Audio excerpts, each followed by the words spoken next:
हमारे senior editor foreign affairs Kadambini Sharma और उमाशंकर सिंह जब इजराइल के एश्केलोन शहर में हैं, वहां लगातार हमास की ओर से रॉकेट दागे जा रहे हैं।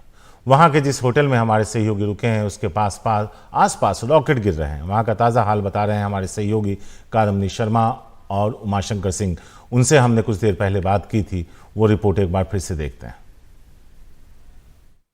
कि यहाँ पे रह रह के धमाके की आवाज जो है वो सुनाई पड़ रही है और रात में जब हम यहाँ पे पहुंचे उसके बाद से ही वो जो स्थिति है वो बनी हुई है। और अभी यहाँ पे क्योंकि शहर जो है वो बिल्कुल सुनसान है। कादम्बनी देखिए, ये जो इलाका है ये समुद्री इलाका है और इससे हम अगर पैन करें जहाँ की अभी हमें होटल में जाने की इजाजत नहीं है, दूसरी तरफ से गाजा पट्टी जो है वो पूरी तरह से नजर आता है। तो ये वो शहर है जहाँ पे जो हमला हुआ शनिवार सुबह जब स्थानीय समय के हिसाब से 6:30 बजे, तो इस शहर को भी निशाना बनाया गया। और हमने जिस तरह के विजुअल्स देखे हैं कि गाड़ियों के ऊपर आकर जो रॉकेट गिरे और जिस तरह से आग लगी वहां पर और जान माल का नुकसान हुआ, तो ये वो शहर है। और ये बिल्कुल एक दक्षिणी इलाका है इजराइल का और यहाँ से गाजा की जो सीमा है वैसे तो इस शहर से कहने को कुछ किलोमीटर की दूरी पर है, लेकिन ये बिल्कुल सीमावर्ती इलाका है। और इसलिए जब भी एक रॉकेट का हमला होता है या रिटेलिएटरी एक जो एक्शन होता है, तो यहाँ पे धमाके की आवाज जो है वो साफ सुनाई पड़ती है, जैसा कि अभी भी सुनाई पड़ रहा है। जी बिल्कुल। और लगातार हम रात भर ये चलता रहा है। जब से हम यहाँ पर आए उस वक्त से ये लगातार हो रहा था और यहाँ पर एक आवाज जो है वो लगातार आ रही है, बूम की आवाज सुनाई देती है।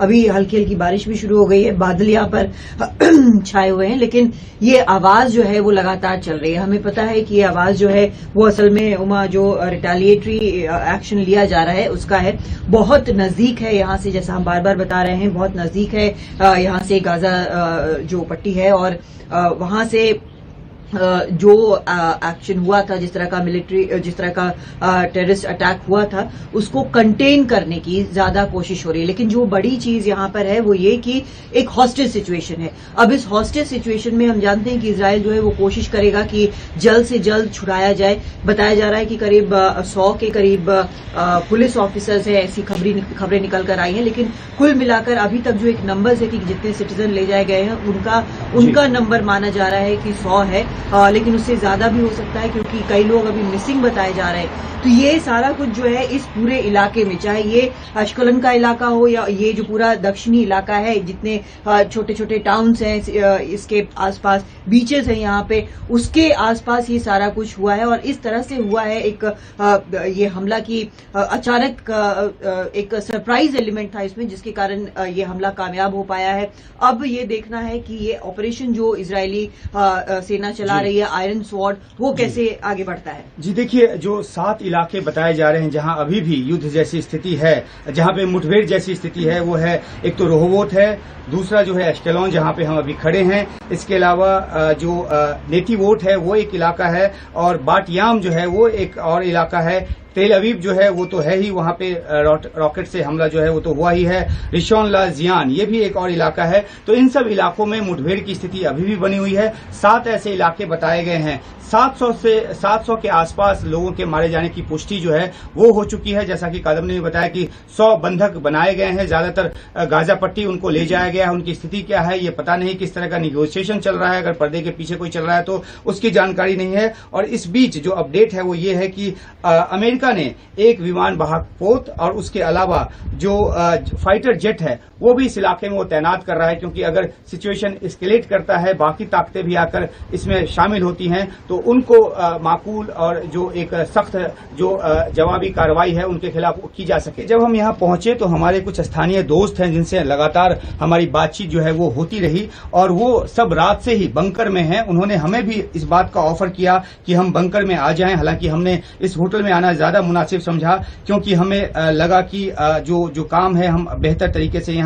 जो अंजाम दे सकते हैं। दूसरी अहम बात यह है कि थोड़ा सा हम दिखाने की कोशिश करेंगे। ये जो शहर है, इस बालकनी के जरिए देखिए, ये वो शहर है जो अभी बिल्कुल एक तो सुबह का आलम है, इस वजह से सुनसान है। ये समुद्री किनारा है और जो हम यहाँ से देख पा रहे हैं यहाँ पे हर थोड़ी दूरी पर कोई ना कोई बोट, कोई ना कोई जहाज है और जाहिर सी बात है कि एक सुरक्षा व्यवस्था जो है, क्योंकि समुद्री इलाके से भी घुसने की कोशिश जो है वो की गई हमास के आतंकवादियों की तरफ से। तो ये जो सी कोस्ट है, ये जो इलाका है काफी वनरेबल है और गाजा का जो इलाका है वो जहां आप देख रहे हैं कि ये जो सीमा जहां खत्म होती है, यहाँ के आगे गाजा का इलाका है। तो ये एक बहुत ही संवेदनशील इलाका है और जाहिर सी बात है कि यहाँ पे सुरक्षा की जो व्यवस्था है वो काफी पुख्ता की गई है। कादम्बनी, आपको जोड़ना चाहें इसमें? जी बिल्कुल, यहाँ से हम लगातार देख रहे हैं ये पूरा इलाका यहाँ से, और ये जो होटल जो है जहाँ पर हम इस वक्त मौजूद हैं वो एक ट्रायंगल की तरह है, 3 तरफ है, लेकिन जो दूसरी तरफ है वो वहां से गाजा दिखता है, लेकिन हम आपको दिखा नहीं सकते क्योंकि उस तरफ जाना मना है। एक जो बात बार बार हम बताने की यहाँ पर कोशिश कर रहे हैं कि ऐसे जो सड़कें बिल्कुल गुलजार हुआ करती थी वो काफी खाली खाली नजर आ रही हैं। इक्का दुक्का लोग आपको मिलेंगे यहाँ और बहुत कम गाड़ियां यहाँ पे मिलेंगी। बैरिकेडिंग यहाँ पर पुलिस की नहीं दिख रही है, लेकिन यहाँ पर अंदर घुसते समय और एयरपोर्ट के रास्ते से आते समय जबरदस्त बैरिकेडिंग थी और जगह जगह पर बैरिकेडिंग थी। हमें ये बताया गया कि अगर पुलिस रोकती है तो आप बिल्कुल कोई सामान ना उठाना, आप बस गाड़ी से उतर जाना, वो देखेंगे, परखेंगे, उसके बाद आपको जाने देंगे। हालांकि ऐसा हुआ नहीं। ये भी बताया गया था कि क्या होगा अगर सायरन चल पड़ता है उसके बाद। तो ये सभी स्थितियां यहाँ पर बनी हुई हैं। हम कोशिश करेंगे कि न सिर्फ एशकेलॉन बल्कि जो बाकी इलाके हैं वहां भी जा सके, लेकिन आज कुछ और जो यहाँ के हमारे जो पहचान के लोग हैं या जो बाकी नागरिक हैं उनसे हम बात करने की कोशिश करेंगे कि शनिवार से लेके अभी तक कैसे दिन कट रहे हैं, क्योंकि हमारे तो पहुंचने के साथ ये रॉकेट वाला मामला हुआ, ये लगातार चल रहा है। और हम अपने दर्शकों को ये सुनाने की कोशिश करते हैं कि जो हमारे यहाँ दोस्त है उन्होंने किस तरीके से एक मैसेज भेजा। Very heavy rocket launch towards the area. So let me know if you want to sleep. We have a spare room. You can come and sleep in the spare room because we have a safe space. ये अगर हम अपने दर्शकों को सुना पाए हों तो इसके जरिए जो हमारी दोस्त हैं उन्होंने ये कहा कि हमारे पास एक सेफर रूम है, यानी कि जाहिर सी बात है कि बंकर है जो कि हर घर में यहाँ पे, हर घर के आसपास यहाँ पर होता है। और उनकी तरफ से ऑफर किया गया क्योंकि रात से ही जो यहाँ पे जो शेलिंग है, जो रॉकेट हमले हैं वो लगातार हो रहे हैं, कम नहीं हो रहे। हाँ, ये बात अलग है कि कुछ समय रुक कर हो रहे हैं, लेकिन ये लगातार इलाका जो है वो निशाने पर है हमास के आतंकवादियों। लेकिन सबसे बड़ी बात यह है कि जो एक इलाका जो कि एक चारों तरफ से इजराइल से घिरा हुआ है, वहां पर इस तरह से कोऑर्डिनेटेड तरीके से जो एक हमला किया गया उसमें इंटेलिजेंस का एक फेलियर जो है साफ नजर आता है। एक तरफ लेबनान है जहां से हिजबुल्लाह जो है वो अटैक कर रहा है, दूसरी तरफ आपका सीरिया है। सीरिया जो है ईरान से बहुत जुड़ा हुआ है। ईरान ने अभी हाल फिलहाल में जो असाद की वहां पर मदद की है, तो अगर उनसे ईरान कुछ कहता है तो मना करेंगे, ऐसा लगता नहीं है। जॉर्डन है एक तरफ, उससे भी एक समझौता है अलग सा, मॉस्क और बाकी कुछ समझौते हैं उसको लेकर। इजिप्ट जो है पिछले 73 में आपको पता है कि वॉर हुआ था। ऐसे में गाजा का एक छोटा सा स्ट्रिप है जिसको वहां से उसको मदद जो है वो हिजबुल्लाह से मिल रही है। ईरान इसमें शामिल है, ये साफ तौर पर कहा जा रहा है, लगातार कई सालों से कहा जा रहा है। इजराइल की तरफ से ईरान की पार्लियामेंट की तस्वीरें हमले के बाद आई थी, वो हमने देखी थी, काफी डिस्टर्बिंग भी तस्वीरें हैं, किस तरह से सपोर्ट किया जा रहा है। तो ऐसे में गाजा से जब रॉकेट फायर्स होते हैं, और ये काफी वक्त से हो रहा है, लेकिन अभी जो उसकी इंटेंसिटी है वो बहुत ज्यादा है। जब एक वक्त में आपके 5000 7000 रॉकेट्स फायर हो तो उसका मतलब ये है कि बहुत लंबी तैयारी की गई है। और लेकिन उस तैयारी का, वो तैयारी जहां जहां से हो रही थी गाजा के साथ, वहां पर एक रोक लगाना उसको जरूरी है। यहां पर इस वक्त इजरायली फोर्सेस ने किया है। जो दक्षिणी इलाका है वो पूरी तरह से यहाँ आईडीएफ से भर दिया गया है और ऑपरेशंस जो हो रहे हैं वो गाजा में, यानी कि यहाँ से अगर आप यहाँ पर जहां पर हम खड़े हैं वहां पर सुने तो आप लगातार ऊपर से प्लेन्स की आवाज आएगी और निगरानी लगातार रखी जा रही है। तो ये सिर्फ यहाँ पर दक्षिण में ही नहीं हो रहा है बल्कि नॉर्थ में भी हो रहा है। लेकिन क्योंकि हमला जो है वो गाजा की तरफ से हुआ और क्योंकि यहाँ पर बिल्कुल ऐसा कई बार ये भी हुआ है कि कुछ लोग रास्ता भटक कर गाजा में चले गए हैं, उनकी हत्या कर दी गई है, ऐसे भी वाकये यहाँ पर हुए हैं। ऐसे में जब ये सब कुछ हो रहा है तो वहां पर कोई सप्लाई जाएगी कि ऐसा कहना बेहद गलत है। वहां रोका गया है क्योंकि हर चीज की सप्लाई, जैसा उमा भी बता रहे थे, वो यहीं से होती है। चाहे वो साफ पानी हो, जो कुछ साल पहले इजराइल तक को पानी की किल्लत थी, जो साफ करने की टेक्नोलॉजी आई, उसके बाद उसने गाजा को भी पानी यहीं से जाता है। हर प्रकार का सप्लाई जो है खाने पीने का वो यहीं से जाता है। लेकिन आज की तारीख में आज की स्थिति ऐसी है, इस हमले की बात, ये सब कुछ रुका हुआ है, तब तक रुका हुआ है जब तक ये एक एक आतंकी जो यहां पर घुसा है इजराइल में, उसको मार न गिराया जाए, उसको न्यूट्रलाइज न कर दिया जाए, उसको बाहर न निकाल दिया जाए, हॉस्टेजेस न छुड़ा लिए जाए, क्योंकि गाजा में हॉस्टेजेस भी हैं, उसका भी ध्यान रखना जरूरी है। क्योंकि अगर गाजा में हॉस्टेजेस को लेकर गए हैं, जो कि बताया गया है कि काफी संख्या में लेकर गए हैं, जिनमें होलोकॉस्ट सर्वाइवर्स हैं, महिलाएं हैं, बच्चे हैं, 12 साल के छोटे बच्चे हैं जिनको वो लेकर गए हैं, तो ऐसे में क्या किस प्रकार का हमला, टारगेटेड हमला जरूर है, लेकिन क्या उस लेवल का हमला है जैसा आमतौर पर हम इजराइल से उम्मीद करते हैं। इस हमले के बीच में सप्लाई रोकी गई है। प्रायोरिटी नंबर 1 ये है कि हॉस्टेजेस को छुड़ाना है।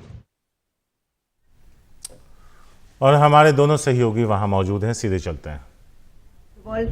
Leaders, the West is trying to avoid. We have seen how Joe Biden, American president, he has said that he will not allow any third player to get into this. Now, this is exactly the reason that these statements are coming. Their naval the ships are being sent here, warships are being sent here, because if the situation here escalates, if Israel decides to go beyond Hamas, beyond Gaza, then what happens next? So that is a big question, and that is a fear which everyone knows, and that is a complication which everyone is trying to avoid, because this is not going to be good for the entire region or even the other players or other world powers or other countries at all.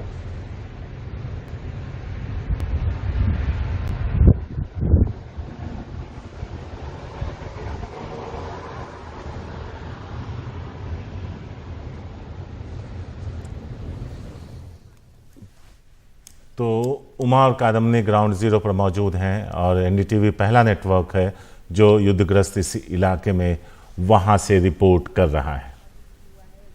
क्या ये एक blow होगा? ये माना जा रहा है कि जिस तरीके से अमेरिका ने कोशिश की, अब्राहम अकॉर्ड कराया, और इजराइल और जो सऊदी अरबिया है वो जिस तरह से उनके रिश्तों में एक गर्माहट आने लगी थी, इस हमले के बाद वो जो है वो कहीं ना कहीं ठंडे बस्ते में जाता दिख रहा है।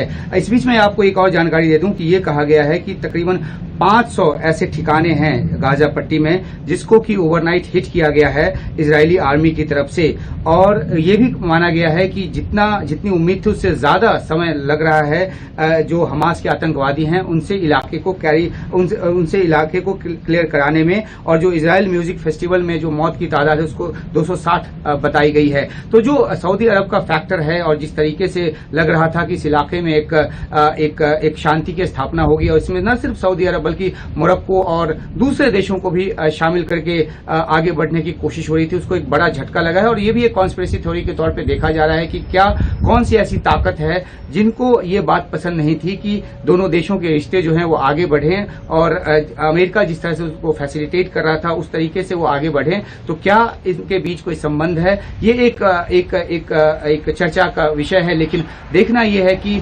अमेरिका ने जो एक स्टैंड लिया है और उसके बाद जो दबाव उसने इस पूरे इलाके में बनाने की कोशिश की है, सऊदी अरब का बयान हमने देखा, उन्होंने जिस तरीके से एक ऐसा पक्ष लिया है जिसमें उन्होंने ऑक्यूपेशनल फोर्स की बात की है, यानी कि इजराइल के पक्ष में नहीं, इजराइल के खिलाफ जाता वो बयान नजर आता है। तो अमेरिका क्या कुछ भूमिका निभाता है? सैन्य जो बेड़े हैं वो तो भेज रहा है इस इलाके में, जो फाइटर जेट्स हैं वो भेज रहा है इस इलाके में, लेकिन डिप्लोमेटिकली क्या अप्रोच लेकर वो चलता है ताकि जो इस हमले के बाद जो हालात ज्यादा बिगड़ गए हैं उसको कैसे पटरी पर वापस लाया जाए, और शांति स्थापना की जो कोशिश और बेहतर रिश्तों की जो कोशिश की जा रही थी उसको दोबारा से आगे बढ़ाया जा सके। बिल्कुल। और I was just listening into Jake Sullivan's interview which he had given around 3 months back, and he had said in that interview that this is one time after Abraham Accord that there is not much happening and it's much more peaceful, and he has not had to work that hard as his predecessors did. I think now the view would be very, very different because this is a flashpoint which everyone would want to avoid. और हम अपने हिंदी जो channel है उनके दर्शकों को एक बार फिर से बताना चाहेंगे कि जो ये शहर है एश्केलॉन शहर है और यहाँ से जो गाजा की सीमा है महज कुछ किलोमीटर दूर है और जो पहला अटैक हुआ था इस शहर को बहुत ज्यादा नुकसान पहुंचा और अभी भी यहाँ पे जो अभी भी आईडीएफ की जो ब्रीफिंग हुई है उसमें इस शहर को लेकर कहा गया है कि यहाँ पे हमास के जो हमले हैं वो अभी भी जारी हैं। हम यहाँ पे रात को तकरीबन 3 बजे पहुंचे हैं और उसके बाद से अभी भी आपने एक आवाज सुनी तो इस तरह की आवाज जो है रह रहकर आ रही है। हमने सुबह 3 बजे जब इस होटल में हम चेक इन कर रहे थे उस वक्त जो है रॉकेट का हमला हुआ जिसे हमने अपने मोबाइल फोन में कैद भी किया और यही एक इलाका है जहां पे अभी भी लगातार जो रॉकेट से जो हमला है वो हो रहा है। तो सिचुएशन यहाँ पे काफी खराब है। ज्यादातर लोग अपने घरों के आसपास के बंकरों में छिपे हुए हैं और बाहर सड़क पे बहुत ही इक्का दुक्का गाड़ियां चल रही हैं। दूसरी बात यह है कि जिस होटल में हम हैं यहाँ पर भी एक बंकर बनाया गया है। बंकर है पहले से बना हुआ और जब भी कोई ऐसी सायरन की आवाज आती है हमें नसीहत ये दी गई है कि भागकर वहां पहुंचे। तो ये इस शहर का हाल है और इसी तरह की हालत जो है कई दूसरे इलाकों में भी है। जो आगे बढ़ने के साथ हम उन इलाकों की जानकारी भी आपको लेकर आएंगे ग्राउंड जीरो से। तो उमा, आपको हमारी आवाज आ रही है? हम उमा से भी बात करेंगे लेकिन अगर तस्वीरों पर आप नजर डालें तो हर तरफ तबाही का मंजर है। हमास ने इजराइल में घुसकर काफ़ी तबाही मचाई। सैकड़ों लोगों के मारे जाने की खबर है। दर्जनों को वहाँ से होस्टेज बनाकर ले जाया गया है। तो एक तरीके से अगर देखें तो युद्ध के हालात हैं। इजराइल के प्रधानमंत्री ने कहा कि शुरू हमास ने किया है लेकिन ख़त्म हम इसे करेंगे और इसके लिए हमास जिम्मेदार होगा। यहाँ आपको बता दें कि अभी भी इजराइल पर हमास की तरफ से रॉकेट दागे जा रहे हैं और वहीं इजरायली सेना भी उसका मुंह तोड़ जवाब दे रही है। परेशानी ये है कि करीब 100 से ज़्यादा हॉस्टेजेस होने की बात बताई जा रही है जिसे हमास के आतंकी अपने साथ वहाँ लेकर चले गए थे, जिसके बाद जो हमला किया जा रहा है तो इसमें भी ध्यान रखने की कवायद है कि कहीं उन्हें कोई नुकसान ना पहुँचे। अंतर्राष्ट्रीय समर्थन नज़र आ रहा है। अमेरिका साथ खड़ा दिख रहा है इजराइल के।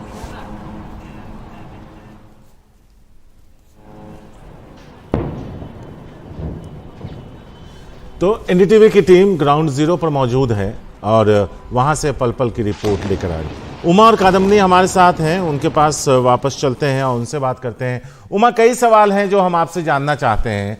पहला, पिछले सालों में क्या आपको याद है कि हमास ने कोई इतना बड़ा हमला इजराइल पर किया हो जहां सैकड़ों लोगों की मौत हुई, और ये सब कर पाने में वो कामयाब कैसे रहा? क्योंकि इजराइल की जो डिफेंस फोर्स है वो दुनिया की सबसे बेहतरीन फोर्सेस में मानी जाती। जी बिल्कुल शारिक, देखिए पहले ही दिन से सवाल का जवाब ढूंढा जा रहा है कि आखिरकार इजराइल जो कि अपनी सुरक्षा व्यवस्था के लिए दुनिया भर में जाना जाता है, जो अपने सैन्य हथियार से लेकर जो सुरक्षा की तकनीकी है वो दुनिया के देशों में बेचता है, आखिरकार उससे इतनी बड़ी चूक कैसे हो गई? इतना बड़ा हमला जो है वो कैसे हमास के आतंकवादी करने में कामयाब रहे और भनक तक नहीं लगी इजराइल को? और दूसरी बात यहाँ ये भी पूछा जा रहा है कि आखिरकार जो एक वेल कोऑर्डिनेटेड तरीके से जो स्ट्राइक किया गया है हमास की तरफ से, क्या उसमें हमास के अलावा दूसरी ताकतें भी शामिल है? इजराइल की तरफ से साफ तौर पे ये कहा जा रहा है कि ईरान का पूरा समर्थन पहले से ही हमास को मिलता रहा है और इस हमले के पीछे कहीं न कहीं ईरान का भी हाथ है। हिजबुल्लाह ने तो खुलकर समर्थन में वो सामने आ गया है। उसने कल उत्तरी इलाके में हमले भी किए जिसका जवाब इजराइल की तरफ से दिया गया। जहां तक आपने सवाल पूछा कि क्या पहले इस तरह के हमले हुए हैं, 1973 के बाद ये सबसे बड़ा हमला है। 1973 में भी इतना बड़ा हमला नहीं हुआ था और 1973 की जो लड़ाई है वो दो देशों के बीच की लड़ाई थी, फिलिस्तीन और इजराइल के बीच की लड़ाई थी। इस वक्त जो लड़ाई है वो आतंकी संगठन के तौर पे जब हम हमास को देखते हैं तो हमास के जो आतंकी हैं उन्होंने जो हमला किया उसका रिटेलिएशन जो है वो गाजा पट्टी पर किया जा रहा है इजराइल की तरफ से। तो जो पहले घटनाएं हुई हैं, छिटपुट वारदात होती थी, 2-4 रॉकेट जो है वो आया करते थे, उसका भी जबरदस्त रिटेलिएशन इजराइल की तरफ से होता रहा। लेकिन इतने बड़े हमले के बाद और साथ 700 के आसपास की मौत के बाद, जो कि अभी आईडीएफ की प्रेस ब्रीफिंग में बताया गया है, इजराइल जो है वो ज्यादा वेल कोऑर्डिनेटेड तरीके से जवाब देने का मूड बना रहा है। काफी कुछ हमले किए भी गए हैं, 20 के आसपास ठिकानों को निशाना बनाया गया है और आगे हमले जो हैं वो जारी रखने की बात इजराइल की तरफ से की गई है। बिल्कुल, और इजराइल तब तक नहीं रुकेगा जब तक कि पूरी तरह से जो हालात हैं उसके कंट्रोल में न आ जाएं, क्योंकि जो एक बड़ा फैक्टर है जो समझने की जरूरत है कि गाजा पे जो एक कहते हैं कि जो कुछ वहां पर होता है सब कुछ इजराइल कंट्रोल करता है, लेकिन वो कंट्रोल जो है वो बिल्कुल खत्म हो गया है। यहाँ पर जिस तरह से घुस आए हैं यहाँ पर आतंकी और हमला किया है लगातार, हम इसलिए ऊपर देख रहे हैं, आपको शायद आवाज सुनाई ना दी हो क्योंकि जो एक एक्सप्लोजन की जो एक धमक होती है वो हमें यहां तक सुनाई देती है। यहां से गाजा बहुत पास है, करीब 10 से 12 किलोमीटर के डिस्टेंस पे है यहां से, तो आवाज वो लगातार आ रही है। हम दो शैटरिंग इफेक्ट जो है वो शैटरिंग इफेक्ट हम तक पहुंचती है, कंपन होता है, दरवाजे और खिड़कियां जो बजने लगती है और ये लगातार हर 5, 7, 10 मिनट पे हो रहा है। हाँ, और ये जब से हम यहाँ पहुंचे हम लगातार ये देख रहे हैं कि ये हो रहा है, तो ये फिलहाल स्थिति है। लेकिन इजराइल के सामने जो बड़ी समस्या है जो मैं लगातार बोल रही हूँ वो ये है कि हॉस्टेजेस हैं। हॉस्टेज इजरायली सिटीजन बहुत बड़ी संख्या में है, बताया इस तरह की खबरें आई हैं कि करीब 100 के करीब हैं, और उसके अलावा कुछ और फॉरेन नेशनल भी हैं और इनको गाजा में भी रखा गया है, ऐसी जानकारी है। तो इसके कारण जो है एक शायद समस्या हो सकती है, लेकिन इजराइल जो अटैक करता है वो बड़ा पिन पॉइंट अटैक करता है और वही ये हो रहा है लगातार। कुछ बिल्डिंग्स को निशाना बनाकर जहां पर मिलिटेंट्स छुपे हुए हैं या बाकी इस तरह की गतिविधि हो रही है उसको निशाना बनाया जा रहा है, लेकिन हॉस्टेजेस की बड़ी समस्या है। जी शारिक, हम एक आपको अपडेट दे दें जो अभी हम थोड़ी देर पहले बता रहे थे। आईडीएफ की जो ब्रीफिंग हुई इसमें साफ तौर पे कहा गया है कि 7 से 8 ऐसी जगह हैं जहां अभी भी जो एक मुठभेड़ की स्थिति है वो बनी हुई है। आईडीएफ ने यह माना है कि जरूरत से ज्यादा लंबा वक्त लग रहा है इजराइल की जमीन को आतंकवादियों से मुक्त कराने में, और एक जगह है कफार अजा किबुत्ज, जहां पर कि अभी भी हॉस्टेज सिचुएशन है यहाँ की, वहां पर अभी भी बंधक बनाकर कुछ इजरायलियों को रखा गया है। क्या तादाद है ये बात अभी नहीं बताई गई है। इतना जरूर कहा गया है कि 700 इजरायली की जो मौत है वो इन हमलों में हुई है और 413 जो फिलिस्तीनी हैं वो जवाबी कार्रवाई में मारे गए हैं। तो ये अपडेट जो है वो आईडीएफ की तरफ से आई है। और चलते चलते एक और बात कि जिन देशों के नागरिक इसकी जद में आए हैं उसमें Brazil, Britain, France, Germany, Ireland, Mexico, Nepal, Thailand और यूक्रेन है। थाईलैंड के 12 नागरिकों की इसमें मौत हुई है और 11 किडनैप्ड हैं, 8 जो हैं वो घायल बताए गए हैं। तो ये तमाम जानकारी आईडीएफ की तरफ से दी गई है अब से थोड़ी देर पहले। शारिक, कादम्नी, एक सवाल आपसे भी था। अभी अगर दुनिया को देखें तो यूक्रेन और रशिया का युद्ध चल रहा है जो साल भर से ज्यादा का वक्त उसको गुजर गया है। अब एक और युद्ध हमारे सामने मौजूद है। दुनिया पर, उसकी इकोनॉमी पर क्या असर पड़ेगा और क्या जो युद्ध अभी दिख रहा है इजराइल में वो क्या लंबा खिंचता नजर आ रहा है आपको? सवाल आपसे है कि एक युद्ध ऑलरेडी चल रहा है यूक्रेन रूस का, दूसरा ये युद्ध छिड़ गया है, इसके क्या हालात है, इसके क्या आर्थिक जो इम्प्लीकेशंस है जो वो क्या होंगे और क्या ये लंबा खिंच सकता है? देखिए, युद्ध तो असल में 3 अब अगर ये हो रहा है तो ये इसको युद्ध का नाम दिया है इजराइल ने, तो ये युद्ध तो 3 हो गया। अर्मीनिया का भी मामला है और यूक्रेन में पहले से साल भर से ज्यादा हो चुका है, युद्ध चल रहा है। लेकिन यहाँ पर अभी जो हो रहा है, जो इजराइल और हमास के बीच हो रहा है, वो अभी फिलहाल उस तरह का फैला हुआ नहीं है जिसका हम इकोनॉमिक इम्पैक्ट की बात कर सके। अभी ये माना जा रहा है कि इसको किसी तरह से इसको कंटेन किया जाए ताकि इसमें और प्लेयर्स इन्वॉल्व ना हो। जितनी बड़ी ताकतें हैं, अमेरिका जैसी ताकतें हैं, वो ये कोशिश कर रही हैं कि इसमें कोई और देश जो है इसका फायदा ना उठा सके, और इसका पूरा खतरा है। ये आपको जरूर बताना चाहूंगी कि इसका पूरा खतरा है। इजराइल का अगर आप मैप देखें तो एक तरफ तो खैर समुंदर है, दूसरी तरफ सीरिया है, जॉर्डन है, और आपका यहाँ पर जितने भी इजिप्ट है, इजिप्ट से पहले ही 73 में हम देख चुके हैं कि वॉर हुआ था, उस समय इस तरह का हमला हुआ था। तो अब इस मौके का, जब इस तरह से एक टेररिस्ट अटैक किया गया है, क्या इसका कोई फायदा उठाता चाहता है, कोशिश ये है कि ये ना हो, क्योंकि अगर वो होता है तो उसमें एक के बाद एक और प्लेयर्स इन्वॉल्व होते जाएंगे। जब वो होगा तो वो एक स्थिति ऐसी होगी जहां कई देश, खासकर इस क्षेत्र के जो मिडिल ईस्ट के जो देश हैं वो कई इन्वॉल्व होंगे। उसका असर हर जगह पड़ेगा, क्योंकि अब ये बिल्कुल स्थिति नहीं होती कि एक देश में अगर वॉर हो रहा है तो बाकी किसी पर असर न पड़े। यूक्रेन की के वॉर का असर दुनिया भर पर पड़ रहा है, अफ्रीका तक पर पड़ रहा है जहां पर ग्रेन नहीं जा रहा है। और एक आखिरी बात शारिक की, जो ये युद्ध छेड़ा गया है इजराइल की तरफ से, वो एक आतंकी संगठन के खिलाफ छेड़ा गया है। यहाँ दो देश अपने आप में युद्ध में इन्वॉल्व नहीं हैं, और क्योंकि एक आतंकी कार्रवाई हुई उसके बरक्स जो है वो जवाबी कार्रवाई की जा रही है। लेकिन क्योंकि इतना बड़ा हमला हुआ, 700 से अधिक जो इजरायली की जान गई है, इसलिए इसको इजराइल ने युद्ध का नाम दिया है। ये दो देशों के बीच का युद्ध नहीं है, हमें गौर करने की बात है, और ये आतंकी संगठन के खिलाफ जो है वो कार्रवाई है। शुक्रिया उमर कादमनी, आप दोनों का विस्तार से वहां क्या घट रहा है उसे हम तक लाने के लिए।